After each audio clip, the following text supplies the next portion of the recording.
And Rob Krekel, how do you want me to introduce you? Just as sound designer, that's fine. Sound designer for, can I mention the games you've designed sound for? Sure. Yeah. For games such as. Such Well, as, that's good. yeah. All right. Cool. You ready? Yeah. Thanks for doing this, man. Thanks for having me. Here we go. A minuscule portion of the Daily Tech News Show was brought to you by me.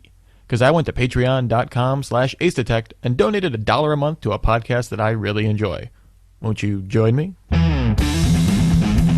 This is the Daily Tech News for Monday, September 22nd, 2014. I'm Tom Merritt. Joining me now, Rob Krekel, a sound designer on games such as The Last of Us and Uncharted 3, and just a really all-around good guy I've gotten to know over the last couple of Dragon Cons. How's it going, man? It's going pretty good, Tom. Thanks for having me on. I feel like I know you from Dragon Con, even though we both live in Los Angeles. It's just one of those oddities of the way the world works. Yeah. Well, I mean, Dragon Con is kind of one of those melting pots where everyone seems to mingle. So It is. It's the Ellis Island of geek culture. that's a great way of describing it. And if The Last of Us ever made you cry, you owe that in part to Rob Krekel. So just keep that in mind as well. Definitely in part. It's a big team of guys over here. Yeah, They're all huge like team. top of the industry. All right, let's take a look at the headlines. Breaking news, people. Apple sold a lot of phones. According to GigaOM, the company reported the sale of 10 million iPhones 6 and 6 Plus between this past Friday and Sunday, which beat last year's 9 million sales of the 5C and 5S models. That may not seem like a big leap, but remember, iPhone 6 has not gone on sale in China yet this time due to a delay in approval for sale. So they beat it without China, and they had China on board last time. Yeah, it's interesting. Without China, you say, but I just watched a video about like the line sitters, and it seemed like many of them are sitting for the black market to ship them to China, like immediately. So some sales over there may have been represented, is what you're saying. Yeah, pretty much. Yeah. I went to the Apple store over in Century City this weekend, and there was a line to walk in the store. They're like, here's the line for people who reserved an iPhone, here's the line for people who want to buy an iPhone, and here's the line for people who just want to walk inside, which I thought was hilarious. Although once I got inside to just look around, it was kind of nice not to be like packed wall to wall. I'll give them that. Yeah. TechCrunch reports it has 5 sources, of whom many work at Apple and Beats, who say Apple will discontinue the Beats music streaming service. Sources could not agree on whether this would mean it would be rolled into iTunes or what would actually happen, but they all agreed that it will be going away. Now, Beats Music just launched an app on Apple TV, but it's conspicuously absent from iOS 8 in other places, Rob. Yeah, I mean, Beats Music, they have some really good exclusive music there, but it seems very odd competing product now that Apple owns them. So it seems logical that they'll probably make it go away real soon. Yeah, I feel like the one question is, will we see an iTunes music streaming service that's essentially Beats under the iTunes brand? I get that Apple doesn't like to have multiple brands like this. I mean, like Lala, where it just goes away. Yeah, I think that they'll probably leverage whatever technology that they gained or personnel maybe to make something like that happen. But yeah, I think the Beats brand, at least for music streaming, is going to go away. Yeah, for sure. GigaOM passes along a Wall Street Journal tip that HTC will make Google's upcoming 64-bit tablet, which is likely to be called the Nexus 9. That would make it the first Google device to run a 64-bit version of Android. The next version of Android, Android L, will be 64-bit capable. There's a couple of phones out there capable of running it, but they're not made by Google or in conjunction with Google. HTC hasn't manufactured a tablet since the HTC Flyer in 2011. Remember the Flyer, Rob? No. No. That's HTC might be kind of glad that you don't remember the Flyer. Probably, frankly. yeah. Tech in Asia reports search engine DuckDuckGo has been blocked in China. The Great Fire Index, which keeps track of this sort of thing, suggests it may have been blocked starting September 4th. The New York Times published an in-depth piece yesterday about the trend of stricter controls on internet companies in China. Google operates out of Hong Kong, but they've been seeing problems even with ads being served in China, and also messaging services Line and KakaoTalk have been blocked, among many others. The Toronto Star reports that BlackBerry will sell its newest Passport smartphone, that's the square one, for $599 off contract in the United States. That's a couple $100 cheaper than the unlock prices for, say, the iPhone 6 or the Samsung Galaxy S5. The 4.5-inch square smartphone is the first totally new BlackBerry device to come to the market since CEO John Chen joined the company. Pricing for Canada has not yet been announced. Because BlackBerry's a thing, right, guys? Right? Remember us? That's what John Chen is hoping, is that it will become a thing again, because Passport, because Square. Nobody has done a Square smartphone. I say that, and of course, 5 people are going to email me with some small company somewhere that did a Square smartphone. But yeah, I don't know that I wanted one. I don't think they have the cool power to say that this is what you want, this Square cell phone. It's not. They're not Apple, so it just fits perfectly in your Passport holder. That's what I don't know. You know what? BlackBerry's been gone through enough. Let's give them a chance. This I think there's some good stuff here. So 500. I'm going to give them 100% positive vibes for having a reduced unlocked price for a phone rather than the freaking $1,000 you pay for 128 gig unlocked iPhone 6. It's ridiculous. Fair enough. Fair enough. Hey, connector cable and communication port protocol fans, listen up, and I know you're out there. The Video Electronics Standards Association, aka VISA, announced Monday it's teaming up with the USB 3.0 promoter group to have a baby. Kind of. And that baby will be called the DisplayPort Alternate Mode for the USB Type-C standard. It has its mother's reversibility. That means devices can now connect to existing DisplayPort monitors using a USB Type-C cable or a USB Type-C to DisplayPort converter, as long as those devices support the DisplayPort Alt Mode. A dock could support 10 gigabit per second USB data transfer and support a 4K DisplayPort monitor. Essentially, this is doing what Thunderbolt already does. Says, hey, we can do high data throughput and we can also support a DisplayPort monitor in one connector. Time now for some news from you. These are things submitted at our subreddit, dailytechnewsshow.reddit.com. Swift Pause passes along the word that Google no longer requires new users to create a Google Plus account when signing up for any Google product, Gmail or anything else. According to a PC Mag retelling of a Marketing Land report, the Google Plus account is now presented as optional during the sign-up process, though you'll still need a G Plus account if you want to do things like leave comments on YouTube or leave app reviews. So I guess their feeling is we can force people into Google Plus in other ways without annoying them right from the sign-up process. This is a very strange thing to me. I don't know why they're like splitting it when they really just brought it all together very recently.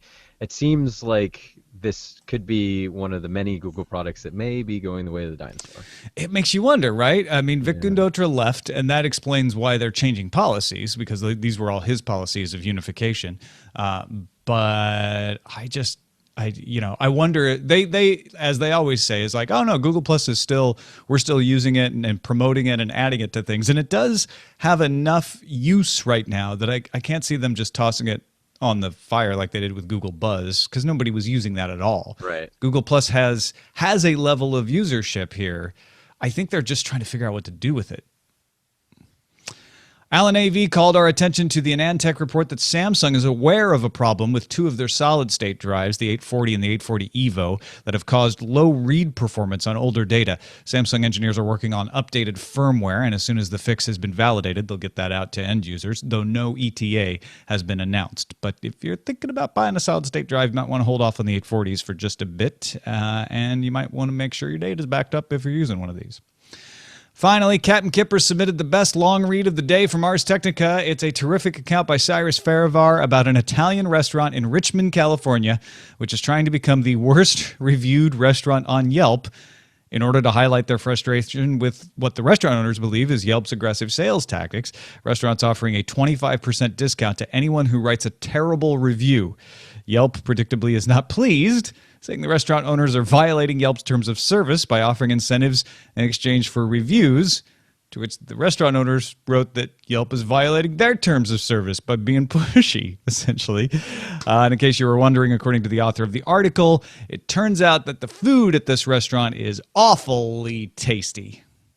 Yeah, the email exchange in this article is fairly hilarious between Yelp and the restaurant owner. It's worth reading, I think, just for that. Yeah, they did a nice job of basically parodying Yelp's very earnest and sincere request to please stop encouraging your customers to leave bad reviews. This is not a good idea. A Harvard study has shown that this is not a good idea. These guys don't care. Look, and as Cyrus Farivar's article, which is fantastic, makes clear, these guys decided to open an Italian restaurant in Richmond because they didn't care about things like customer service and maximizing potential. They just wanted to make food. They wanted to make food their way and not have to mess with all of this other part of running a restaurant. And that's what they're doing. Yeah. So this is hilarious. It's amazing. And that is a look at the headlines. We have Daily Tech News Show shirts. If you're interested, I always like to let people know about stuff like that. You can find it at slashloot.com. Just look for the podcast section, and it's the DTNS logo from Mustafa from thepolarcat.com on there. They're available in white, black, and ash. Check them out. T-shirts, slashloot.com. Oculus Connect happened over the weekend, and Oculus, among many announcements, the big one was showing off the new prototype Crescent Bay. They've got a new design. It's now more lightweight, more ergonomic.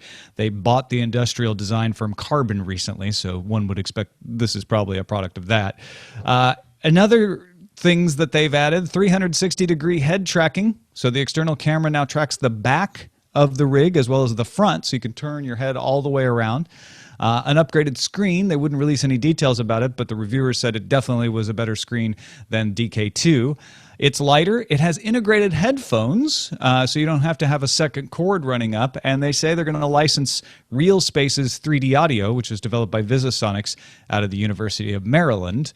Oculus CEO Brendan Uribe donated $31 million to Maryland to build a VR lab there. So that's probably where the connection comes from. He went there for a year or so. Among the demos, a demo from Epic Games called Showdown demo, partnership with Unity platform supporting Rift on all of their official platforms, the free and the paid versions. What did you think of looking over all of this coverage here and people saying, you know, this definitely is pretty close to consumer availability, but then Oculus, Rob, saying, nope, we're not ready to announce any kind of consumer availability. Could be this year, could be next. We're not saying. I love the way Oculus has actually been rolling out their dev kits publicly and letting people get a hold of them and letting the press like see each iteration. I think that's amazing. I think it's just really good for hype for the device, but also great to show like a little bit of inside baseball on how VR is like being made. I mean, that is something that I'm a big fan of, like getting to see how the sausage is made. So I'm a big fan.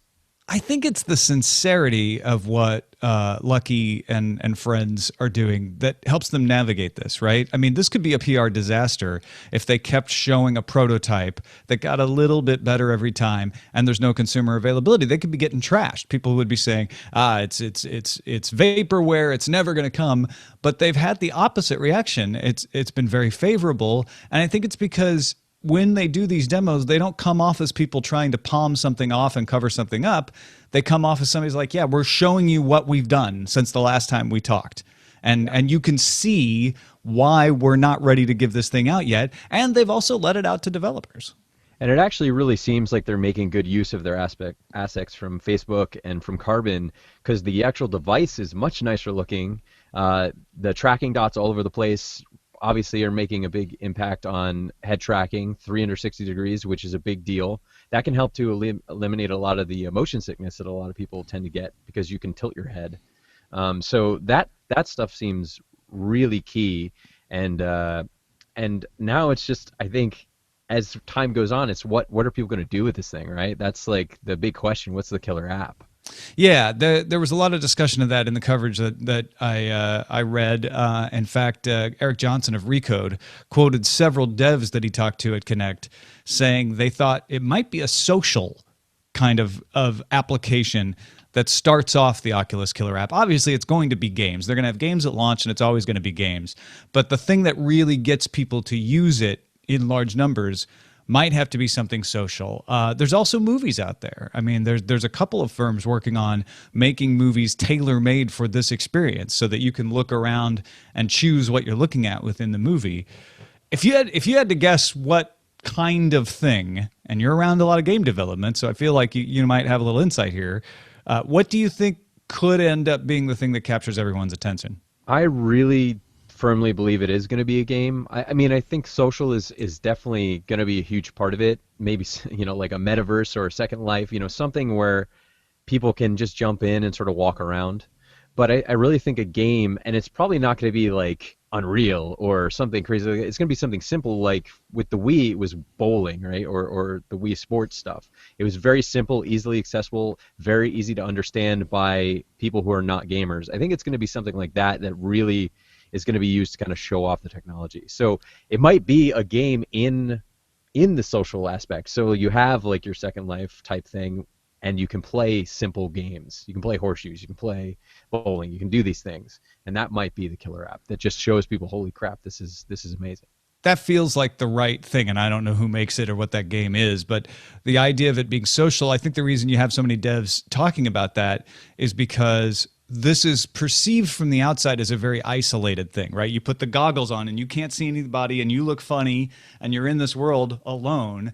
And so I think overcoming that for people who are curious is to say like, hey, but you can all get together and do this thing, and you can be in the same room or not, but you'll be able to do this thing. And that was what I think made the Wii so appealing to people who otherwise wouldn't have been into game consoles at all. Was, oh, I this is natural. I can pick this up. I can do this sort of thing.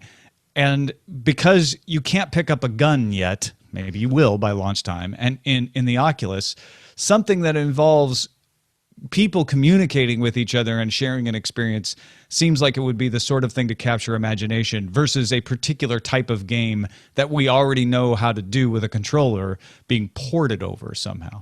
Yeah, I don't think that's what's going to be exciting. I think the controller that they end up coming up with, or somebody else ends up coming up with, is going to be extremely important to this like adoption. I don't know if it can be the traditional sort of like paddle controller that we're all used to. I think there's a couple companies, and the name is escaping me right now, that are actually making like gloves, like haptic style finger tracking gloves, and that might be, maybe charades is the game, Tom.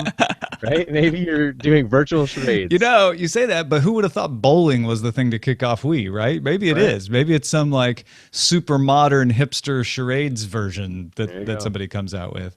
I do think you're right about the gloves, though. Those seem to be the best bet for some sort of control interface there, so that you can because what this is all about, 360 degrees. They were standing, even though they still say this is a seated experience. They had them standing in this demo. Mm-hmm. It feels like they just want you to be able to get into this world and go and not have to think about what you're doing. And gloves would fit with that. What about the sound? This is the first time we've seen a prototype with integrated headphones. They weren't the greatest looking headphones, but they were definitely better, according to the reviewers, than having a separate pair of headphones stuck in your ears.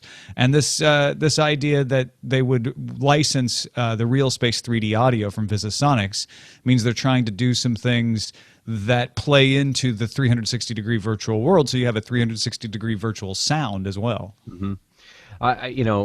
I'm happy to see that they're integrating headphones. I think that's a good first step, because having had one of these headsets on before, like putting the headphones on over the band, it just makes it very uncomfortable.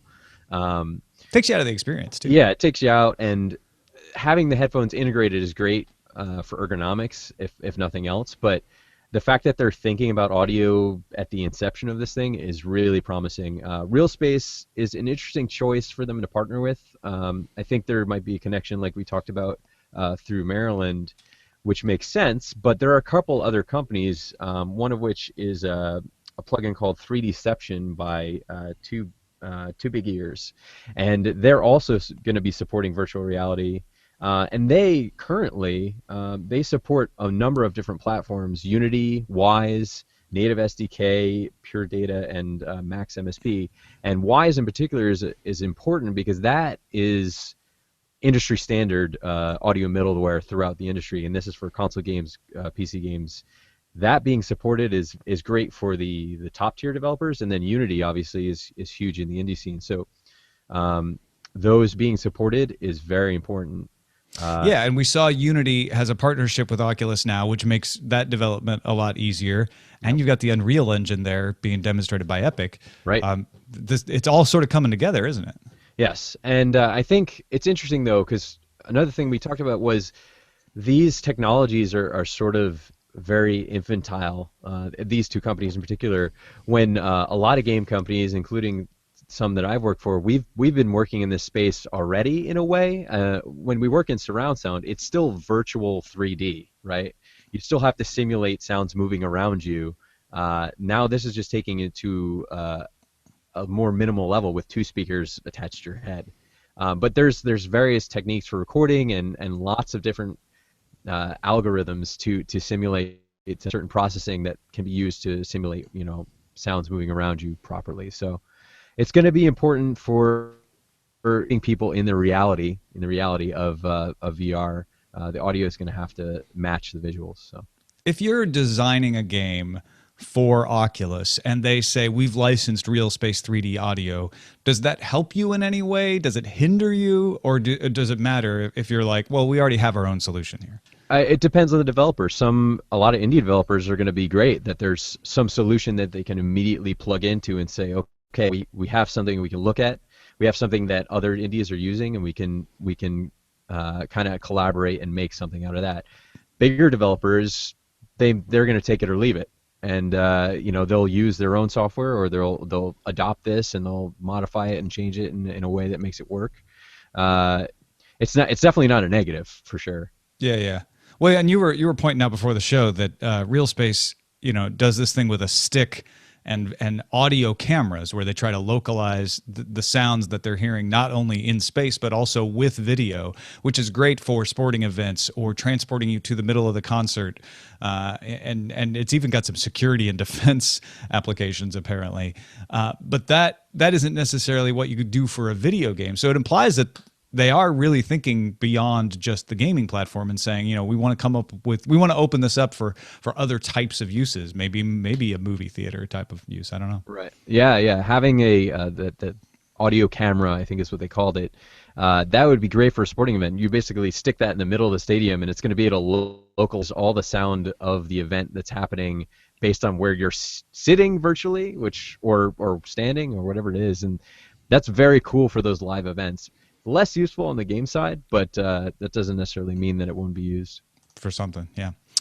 All right, let's take a look at the calendar real quick. Speaking of video games, Xbox One set to launch in India. In fact, I think with the time difference, it's now launched in India. I think it's already September 23rd there. 39,990 rupees. That's exactly the same as the PS4 launched at back in January.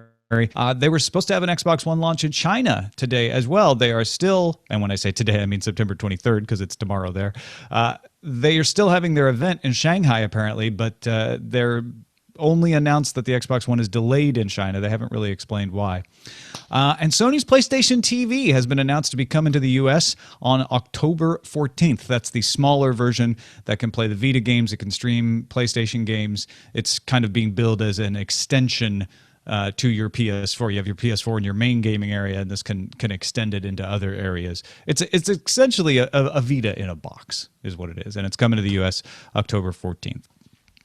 Our pick of the day comes from Dave. It's an add-on for XBMC, which is now called Kodi, by the way. They're transitioning that name. The add-on is called Pseudo TV. Dave writes, as someone who will soon be moving into an area that has Comcast as the only option for cable, I figured I would attempt to cut the cord more or less. I have a PC hooked up to my living room TV, and I'm one of those digital hoarders with a 4 terabyte external drive nearly filled with movies and TV shows, mostly ripped from my own personal collection because who has the space for 600 DVDs these days? Dave says, my wife and I would stare at a list of movies on TV and usually end up switching back to cable, watching a censored and cut up version of something we already owned on DVD on the PC or on the PC. So I did a little looking around and found an add-on for XBMC called Pseudo TV Live, where you can set up your own channels and flip through your own local content as well as online content. The add-on comes with a few dozen RSS feeds set as channels, including Twit and Scam School.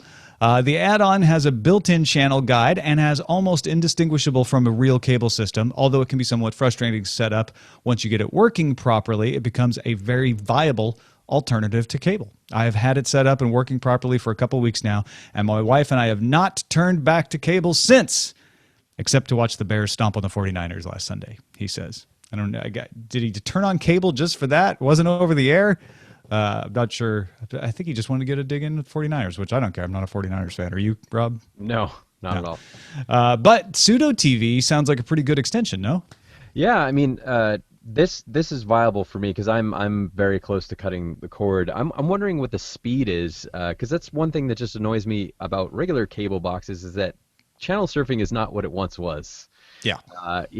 Clicking through channels takes an annoying amount of time. So I'm wondering what the speed would be on something like this. It's silly, but it's something that actually matters to me. It's going to be limited by the load time, right? Because everything that they're putting here is going to take a moment to load. Presumably, the things on your local network will load faster than the things they're streaming over the internet. But yeah, you're always going to have that lag. We cannot replicate the analog flip of the 1970s yet. Why not, Tom? That's what I want. Someday we'll get back to that. I know we will. I remember getting digital TV for the first time from AT&T, of all places, the pre-merger AT&T, back in 1999 or 2000. I think it might have been 2000. And just being like, what? I can't just hit up and it goes up. I have to wait for it to load? This is ridiculous. Yeah. And it's been bad ever since. I feel like I'm getting old, Tom. Yep. I got a crick in my back. You can send your picks to feedback@dailytechnewsshow.com, and you can find my picks at dailytechnewsshow.com/picks. All right, got a couple of messages of the day to get to before we finish up here. The first one comes from Marcelo in Brazil. He was driving to Rio while he recorded this. I assume he wasn't driving, or else that could be dangerous. But he did sort of the file that I got was cut off right at the beginning. So if it starts abruptly, my apologies. But here's what Marcelo has to say. Here from Brazil, I was catching up on the episodes as I was driving from São Paulo to Rio de Janeiro. And on Thursday, you guys discussed the Apple announcement that they don't monetize data. Looks like a genius move on their side. If you look at the big bets from Apple, they are all around personal data. They presented the Apple Watch as the most personal device they ever. They used the personal term a lot of times during the presentation. And health data, financial data, even HomeKit. This is all about personal data, and if they bet that people will jump headfirst into quantified self going forward, only makes sense that they're breaking their competitors' leg by putting out there that these guys live out of sharing your data. My thoughts, I'm a proud patron. I devour every episode. Keep on the good work. Thanks a lot. I wish I knew more Portuguese to thank you properly, Marcelo, but I appreciate that. And I appreciate you taking the time and effort to send that to us. He's dead on about the personal data. And that being one of the reasons that Tim Cook took those kind of veiled jabs at Google in that privacy policy letter, is to say, we all know you want to store your health data, your financial data, all of this stuff with somebody. We don't have an interest in spying on that. Store it with us. Rob, do you think that is compelling? Do you think that people buy that? I buy it. I'm a big fan of big data. I'm an oversharer. I think we all are in some way if we're on Twitter or Facebook.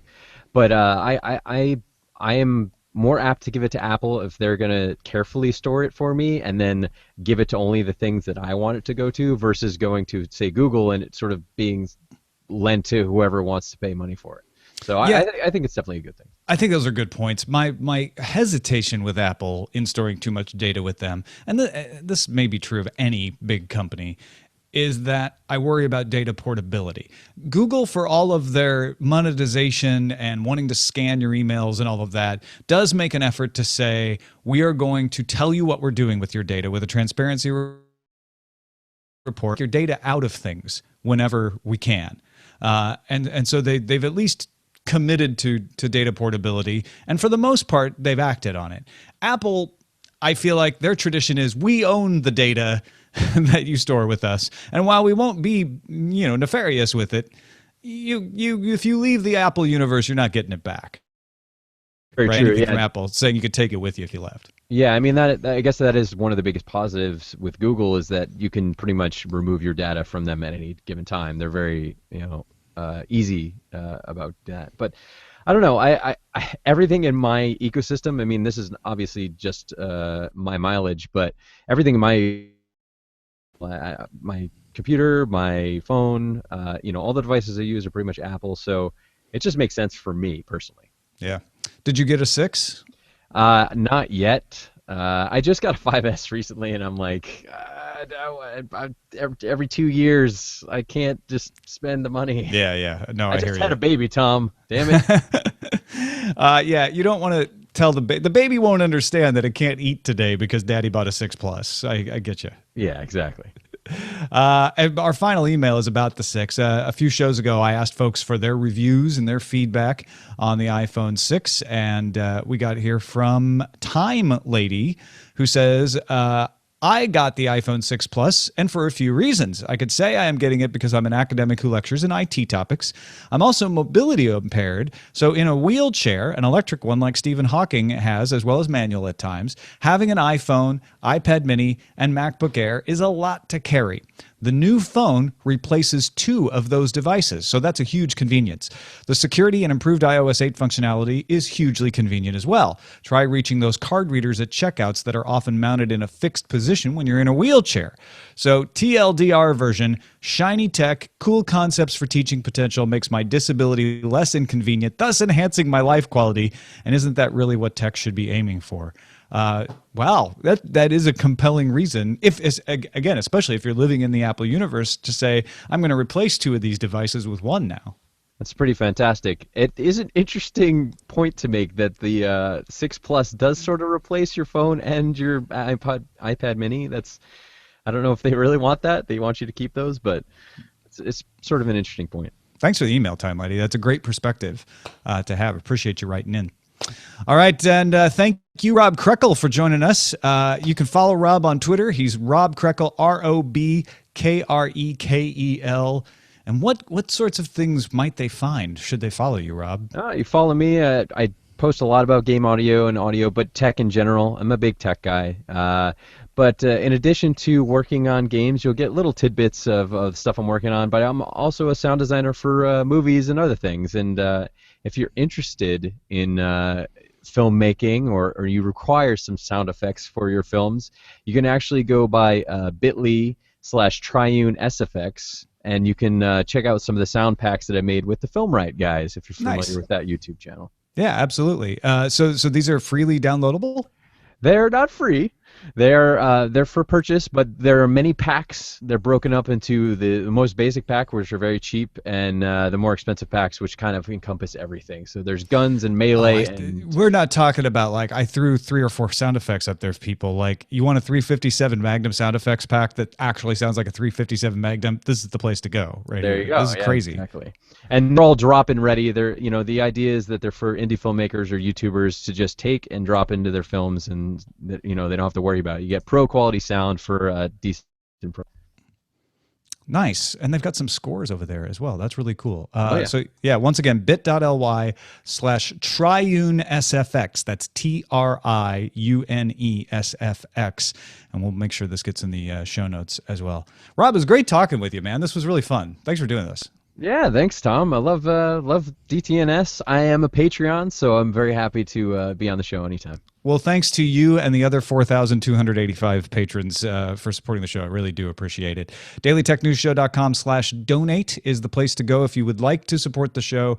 All we ask is if you see some value in the show and you can afford to give some value back, then that's how you can do it. Just show your appreciation for the show in whatever way possible, whether it's donating some Doge coins or being a Patreon like Rob, or just telling folks about the show. Any way you do it is fine with us. DailyTechNewsShow.com/donate. Don't forget, you can have a voice in what stories we cover. Maybe that's the way you can participate at our subreddit. DailyTechNewsShow.reddit.com is the place for that. You can email us, feedback@dailytechnewsshow.com. Our phone number is 512-59-DAILY. That's 512-593-2459. And listen to the show live, 4:30 p.m. Eastern, 1:30 Pacific at alphageekradio.com. Our website for all of this stuff is dailytechnewsshow.com. We'll see you tomorrow with Patrick Beja.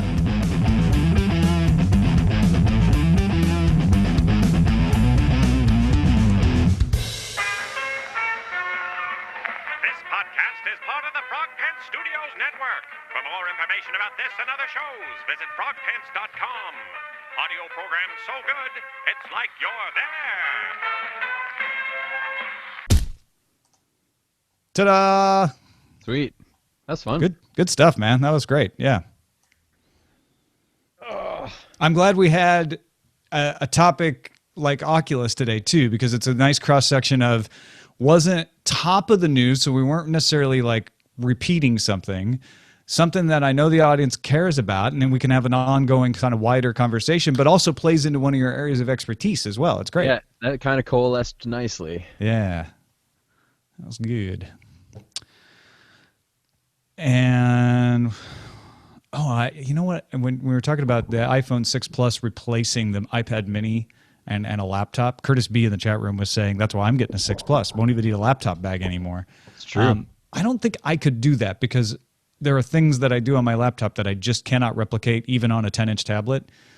But the idea that the 6 Plus is capable, or the Note for that matter, it doesn't even have to be the Apple product, is capable of what my laptop 10 years ago was capable of, fascinates me. Like, if we could just get rollable screens and keyboards so that, you're only carrying around the processor essentially, and then you just plug it into whatever format you want. Yeah, or really, you just need one of those projector keyboards. You don't even need the flexible one, right? I tried one of those out again at Brookstone this weekend. They're still not very. They work, but I mean, when it becomes viable, maybe. Yeah, they've got some work to do.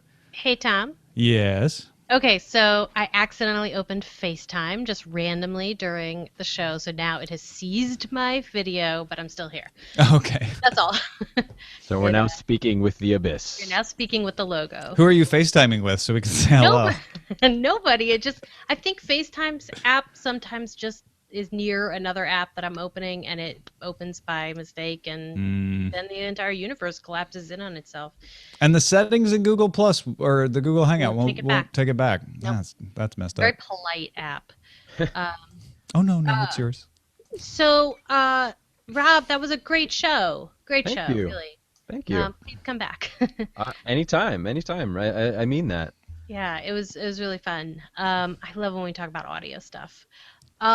So we just hang around and edit and do stuff. So if you are like off, like have 5 minutes left in your lunch break, drop off. But if you want to stick around, stick around. I actually got about 20, so I'll stick around for a couple minutes. Well, then you can help us with the show titles. Yeah, take off whenever you need to, but you're welcome to hang out as long as you want. Yeah, I really want to get a 6 Plus, but I wasn't kidding. Diapers and baby food are expensive, man. Yeah, I hear you. How's the baby? Baby's awesome. He is like growing so fast. It's you think about, well, my phone is basically a computer. My kid went from being like a worm that ate, slept, and pooped and kind of wiggled a little bit, and now he's like sitting up and smiling and laughing and can recognize me, and like the evolution is quite quick. Amazing. That is amazing. Oh, all right. boy. What do we got All for right. titles? Here we go. So the top vote getters are two. The beats doesn't go on. I would go for the slightly grammatically incorrect. The beats don't go on, just for the sound of it. You've got Duck Duck Gone. I like the sort of odd poetic quality of it has its mother's responsibility. We've got, there was one I really loved. Where is it? Well, we've got Get the Duck Out of Here, of course. And the other one was, where'd it go? Oh, China hates Peking duck, as in P-E-E-E-K, which is on the border, but I love it. I love a good pun. And then I guess there was some, let's see, Square is the new BlackBerry. As in, Square orange is is the new black.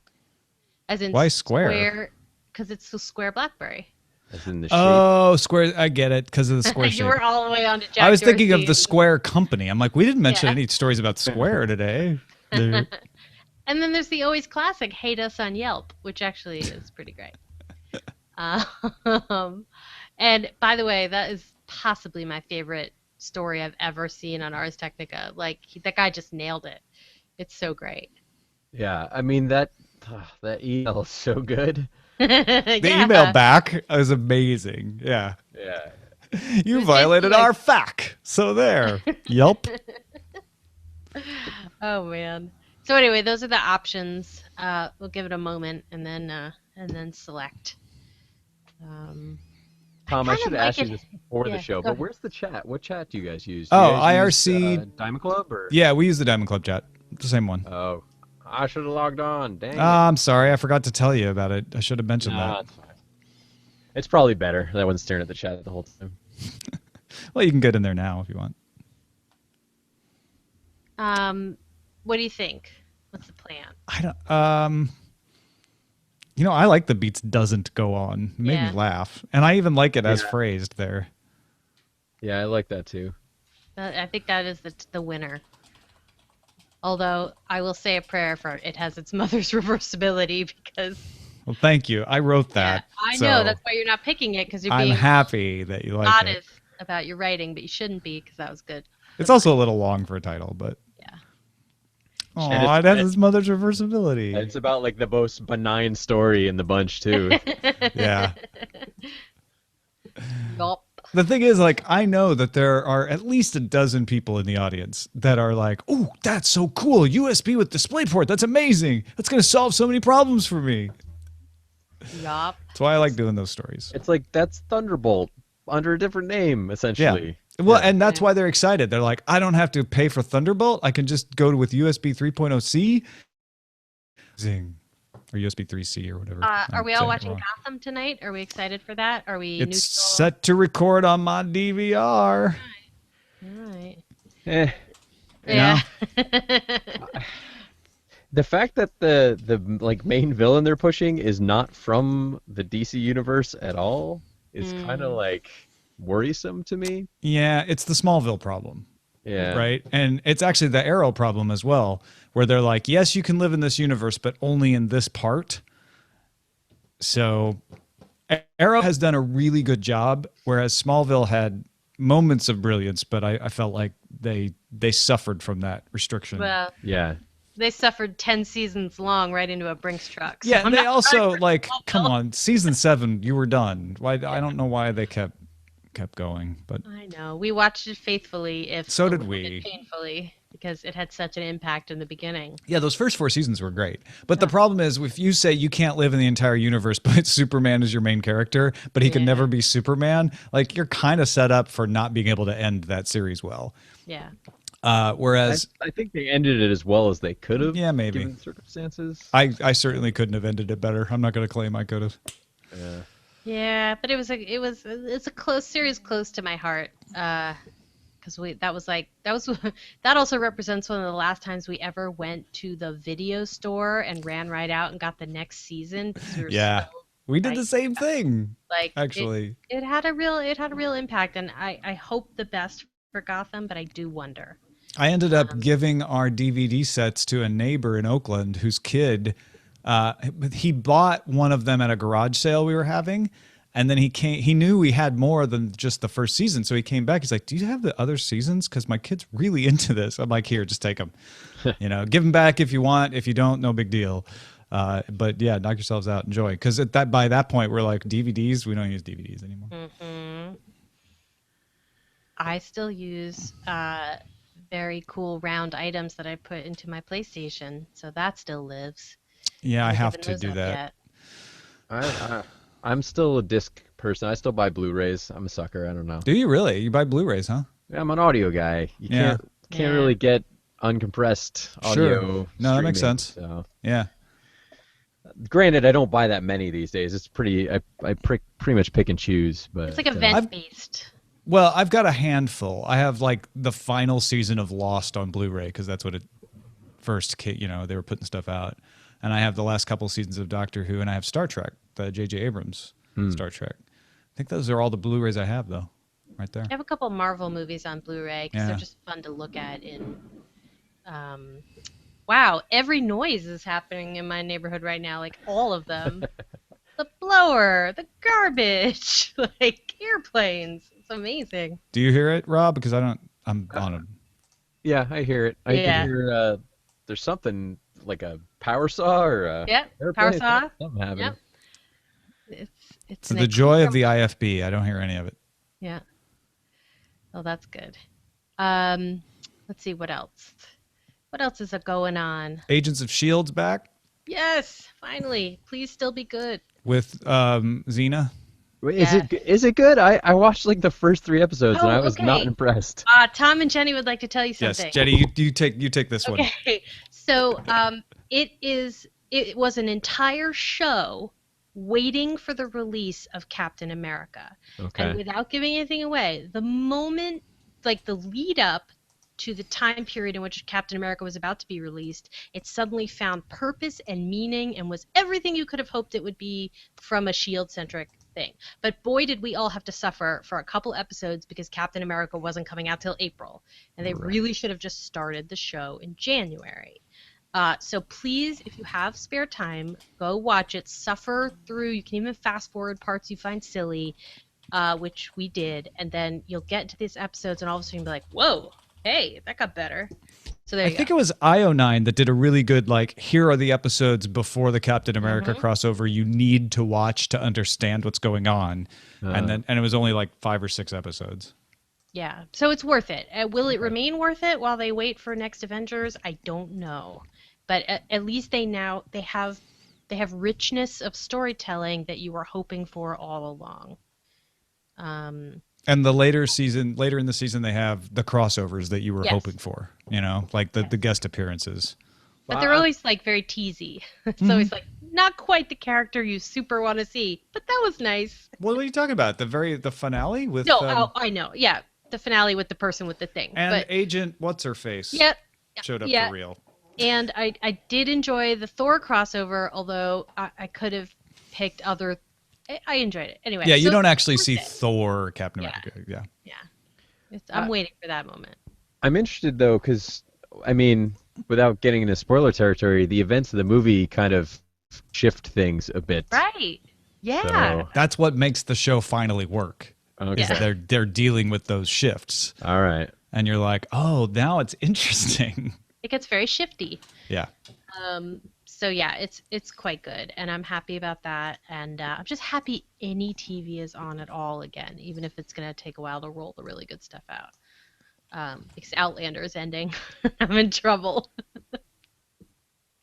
I've been watching Fargo. I've been catching up on that. I liked The Leftovers in the end, which I know you disagree with me on. And I disagree. what else have I been watching? It's been kind of nice to be able to just sample. We binged on Once Upon a Time last night. Yeah, that has its moments. It suffers from network TV. Oh, something is on my nose. It's on the nose. But I think those are like not a result of the writers. That's a result of network notes. Like, this is for a certain age of people, and you can be dark, but you have to explain everything, as opposed to leave anything to change. Well, we were playing Star Force on our Nexus 7s while watching it, so it was kind of the perfect combination. Yeah, no, that is. You don't that have to is- pay 100% attention to yeah. that one. That is smart. I think I have so many shows to catch up on. It's hard though, because my wife is so not into television that isn't The Housewives, which makes me a little dead inside. It's funny though, 'cause she's super. I think it's the curse of being like super intelligent, right? She has a doctorate. She's getting her second doctorate, so she's super intelligent all the time.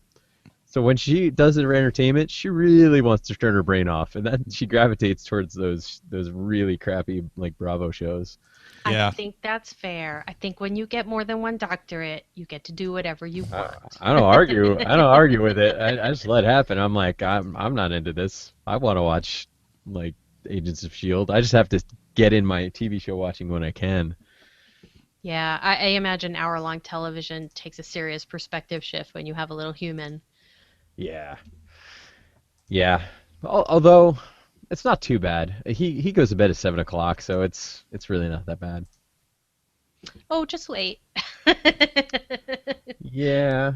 Yeah, just wait. At the moment, I should say it's not that Yes. bad. Although he did just start sleeping through the night again last night, which Yay! Good Congratulations. job, parents. yeah, Good timing. he was sleeping through the night, and then he turned like 5.5 months, and he was like, "Holy crap, I can roll around! Holy crap, I can like sort of wiggle and crawl, not fully." And he was just waking up constantly because he was just amazed by his abilities. It's like, I have so much power. This is so much fun.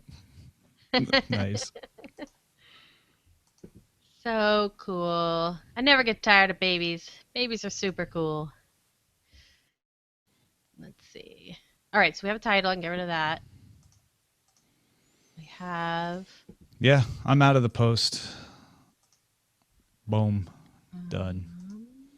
Wow, I am. Hey, Tom, Shut I'm up. getting emails from you to the DTNS account so late. I just got one of the discussion emails like right now. Weird. Can you guys see that on my camera? That's my little man. Let's Oh, see. let me see. Hold on. Oh Oh, wait, we have to shut. You know what? We have to shut up. Hold on. Talk. that's Talk, so Rob. cute. Talking. Oh, this is my son, Robbie. He's adorable. He's sitting there. It's amazing. I couldn't help it. So cute. He is sitting upright. Little bit of help. He's not quite there yet. He's almost there though. He was propped. You can't tell. He looks like he's doing it himself. He looks very pleased. All right, All right. everybody. I'm Yep. gonna take off. We are too. Thanks again, Rob. All right. Thank you. All right, guys.